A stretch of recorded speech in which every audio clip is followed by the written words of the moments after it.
Good morning, this is Kasturi Day. Today I'm in language of chemistry. I'll start with the naming chemical compounds from their formula, okay? This chapter is according to ICSE syllabus class 8.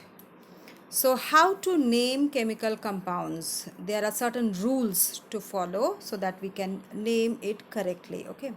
So first rule we'll start with is if it is a compound which contains two elements.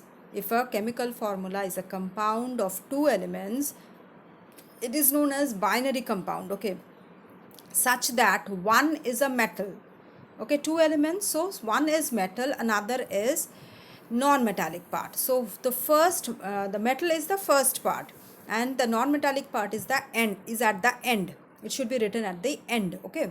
So this type of a compound, it should be uh, written in such a way that we should add a suffix to it in the form of IDE. Okay, IDE suffix should be added to this type of elements and this type of compound while naming it. For example, the compound of sodium and chlorine is sodium chloride. See, IDE is added to it. Okay, then compound of magnesium and nitrogen, here we added as magnesium nitride. Okay, then compound of aluminium and oxygen, we name it as aluminium oxide. The compound of calcium and sulfur, we can name it as calcium sulfide, like this, okay. Then second rule is if the compound contains two nonmetals. So first rule was that one is metal and another is non-metal. The second rule is if both the elements are non-metals. Okay. Then they are named by using a Greek prefix. For example, like mono, di, tri, tetra, penta, like this, which denotes the number of atoms present in the compound. This mono means 1, di means 2, tri means 3, tetra means 4, penta means 5. Like that, the prefix are added to denote how many uh, atoms are there in that compound. For example, CO, that means carbon monoxide.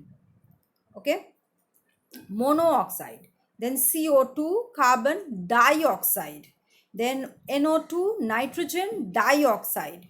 Then PCl5, that is phosphorus pentachloride, 5 chlorine atoms. Then SO3, that is sulfur trioxide, 3 oxygen atoms. Then rule number 3 is if the compound contains 3 elements. So now the first and second rule was that there were 2 elements. In the third rule, there is states that if there are 3 elements, that is tertiary compounds, then one of which is oxygen.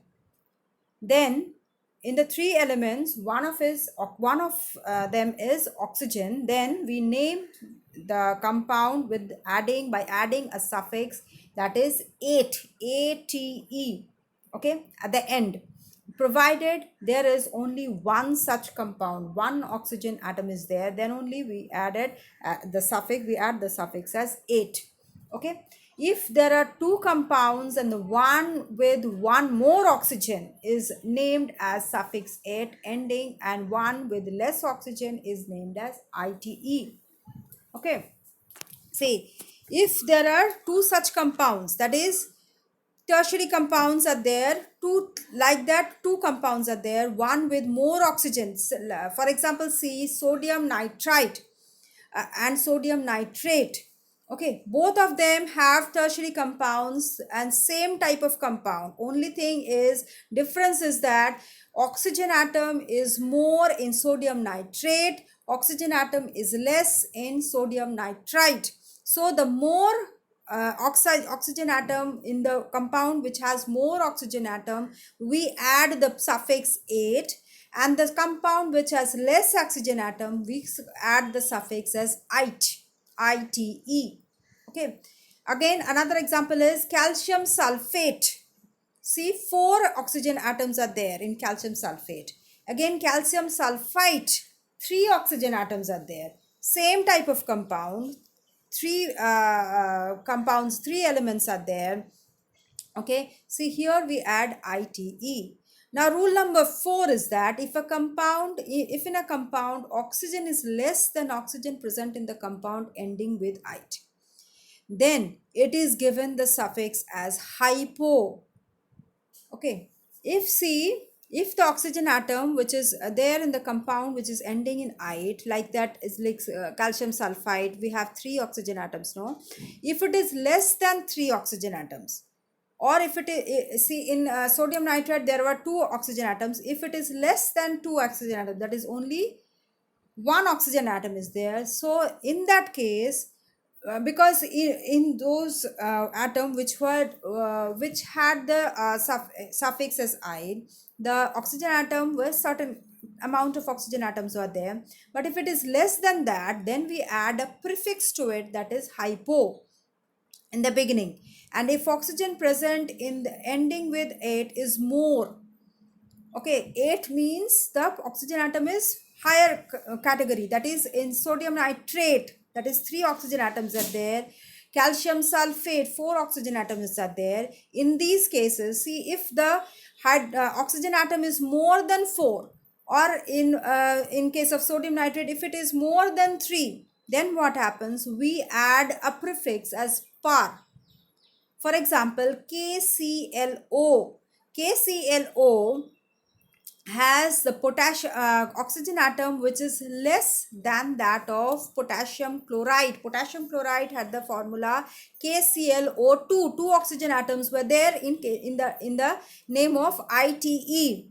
Okay, but in case of potassium hypochlorite, what happened, we added the prefix as hypo because here oxygen atom is less than 2, that is 1 is there.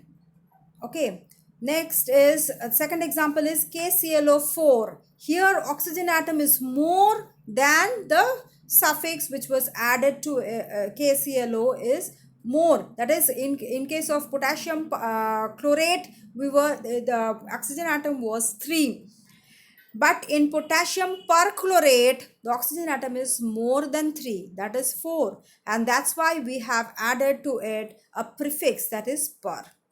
Okay, I think you have understood this. Next is naming of an acids. The names of the binary acids, that is acids containing hydrogen and one more element, one hydrogen atom and one more element, are given by adding prefix hydro and a suffix IC to the name of the second element. For example, acid of hydrogen and chlorine, we call it hydrochloric acid. See, hydro is added as a prefix and suffix is IC. So hydrochloric acid. Next is hydrogen and fluorine. If it is a compound, if it is an acid, then we call it as hydrofluoric acid. See, hydro and ic. Then the names of acid containing radicals or polyatomic groups are given on the basis of second element, but prefix is hydro. Okay, see,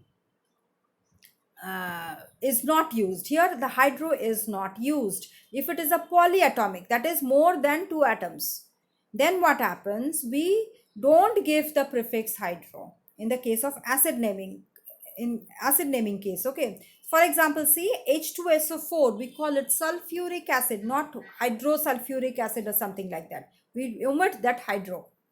Okay, if it is a polyatomic acid, because 3 elements are there, hydrogen, sulfur and oxygen. Again, H2SO3, we call it as sulfurous acid. Okay, OUS is used because there are less number of oxygen atoms are there, that's why OUS. And ic because there is more than oxygen atom, more oxygen atom is there. Then this one H2CO3, we call it carbonic acid, even if it is H2CO. Okay, H2CO3, that is carbonic acid. Okay, so see here we don't add hydro as it is a polyatomic acid, we only state the acid name. Okay, that is with ic or us.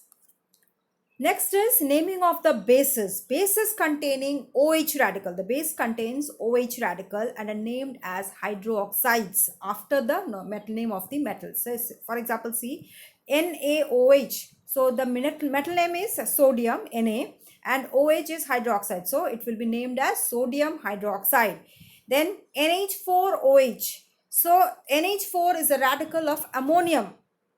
So, we call it ammonium hydroxide. Okay.